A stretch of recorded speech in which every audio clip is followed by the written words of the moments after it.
everything you need to know about products and services that can improve your life. This is Experts on Call on CL 650. And we're back with Experts on Call on CL 650. I'm Red Robinson. Today we're talking about appliances.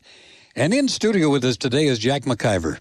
Now, you know, we were talking about the key aspects that McIver's Appliances is all about. But I wanted to tell people how many different things you have for sale. You got refrigerators, dishwashers, washers and dryers, rebuilt appliances that we've been talking about, and servicing of appliances. Now, all of this takes parts. How's your supply of parts, Jack? Well, our supplies of parts is about $400,000 worth, and there's thousands and thousands of them. Now, the reason we carry a lot of parts is because rebuilding appliances consumes parts. Of course. In some places, there aren't very many parts put in them. If they run, they sell them again. Ah. In my situation, we're looking for at 5, 7, maybe 10 more years use out of our rebuilt appliances. So we also sell used appliance motors and some used parts, but it's mostly new parts. That's amazing. So a young couple bought their first condo or apartment or whatever, and appliances, let's say most times they come with them, but they're not the best quality. Sometimes I've seen that with my own daughter. Of course not. Builders don't have any feeling. They just if the people want label appliances. The Maytag company went bankrupt years ago, but the Whirlpool company still owns the Maytag name.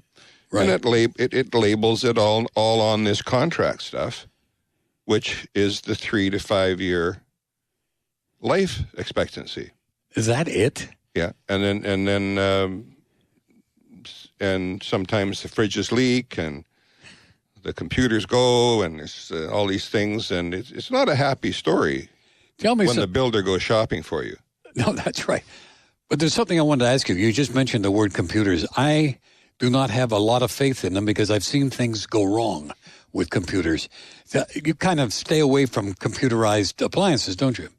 You can't. Oh, I guess not. You can't in new construction. Oh. No, because everything that is sold is computerized. Oh, I didn't know that. Yeah.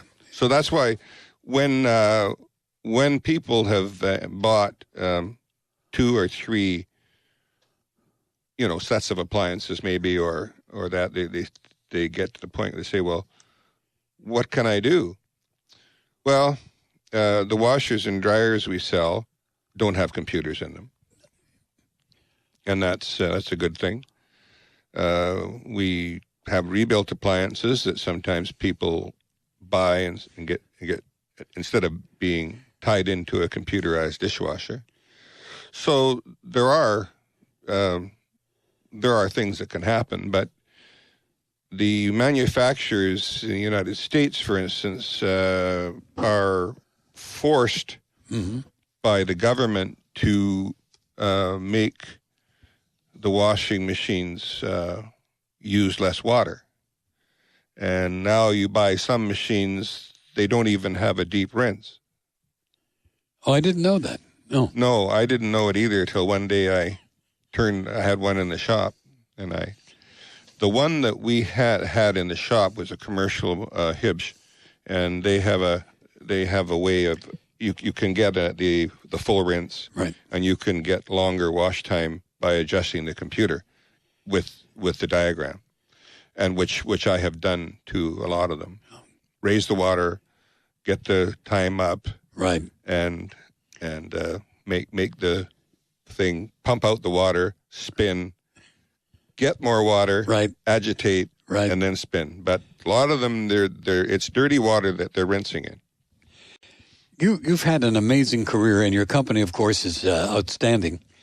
But here's something that I happen to know. A play they wrote about me called The Red Rock Diner played at the Arts Club Theater, and you had a story about the Arts Club.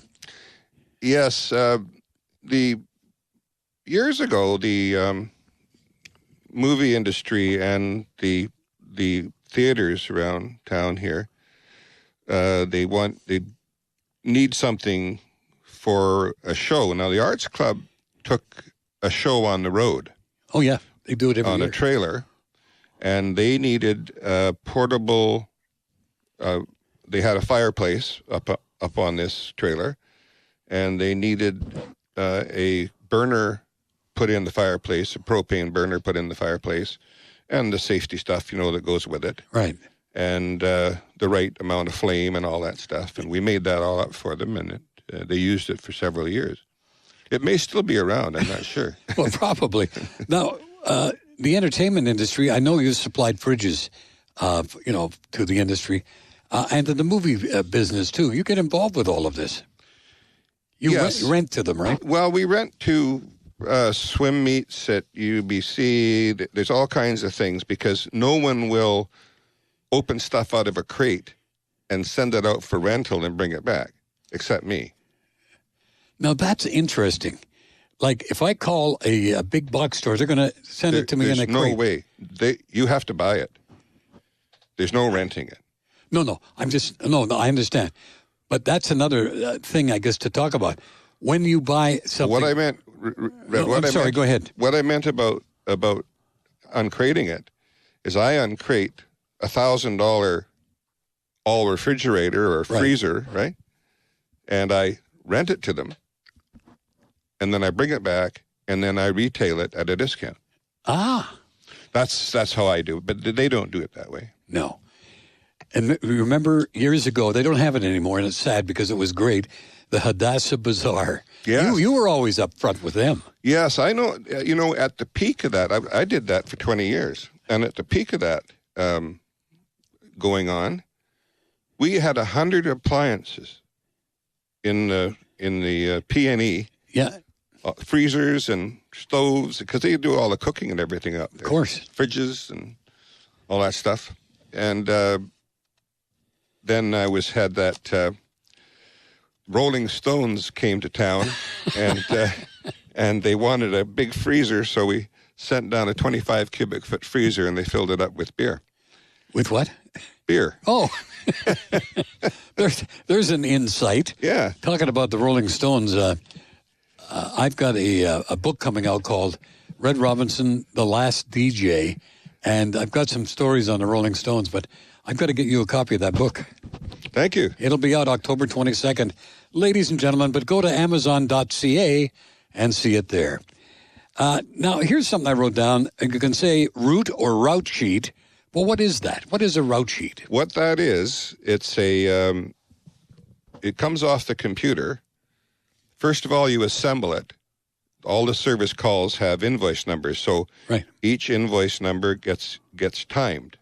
First of all, you set them in the basis that you're going to do them, in one after the other. Right. And then you start off with a time, and you time each one. And then once it's timed, then the customers are phoned in the afternoon before 5 about what time the service trucks are coming and what time the delivery truck is coming. And we're always within an hour of our times. You've got to be one of the few. Oh yeah. No, people are told to wait in all day. No, or we'll phone people. We just tell the guy to going to do the job, phone them a half an hour ahead, and they come. People just love it. Well, who wouldn't? I mean, it's great. That's the word service with a capital S. You know what that is? That's treating the customer the way I like to be treated. Yeah, well, that's right. That's the most important thing is that you can't be just doing everything for you. No.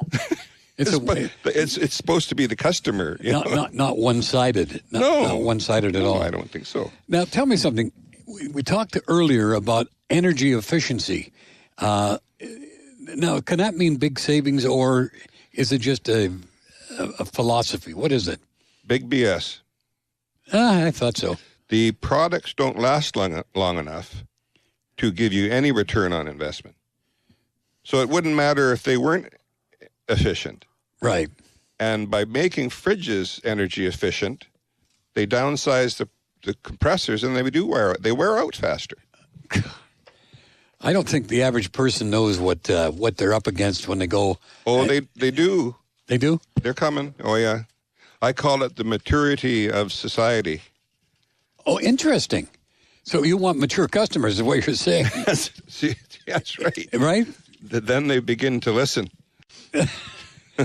Tell me about the models that you have on the floor in stock if I go in there, let's say within an hour into your store. Well, we have a top load washer, one that we sell, the Hibbs Speed, built by Speed Queen. We've got gas dryers that go with that, or they can be propane, electric dryers. We have Ariston dishwashers. We have some Frigidaire stoves and some Frigidaire fridges. And we have rebuilt appliances that are on the sales floor. We don't have as big a sales floor as we used to because there's not much of the new products that we sell, but we have a warehouse full of the ones we do sell. Right. That's the answer. Yeah, well, the thing is that I've been you've moved now. You've got a new store. But I've always impressed. I think anybody is when they come into the back and go, oh, my God, look at that. But, Jack, it's, I think we'll carry on here. I want to talk about warranties and everything. You're listening to Experts on Call on CIAL 650. I'm Red Robinson today with my good friend Jack McIver of McIver's Appliances. This is Experts on Call on CIAL 650.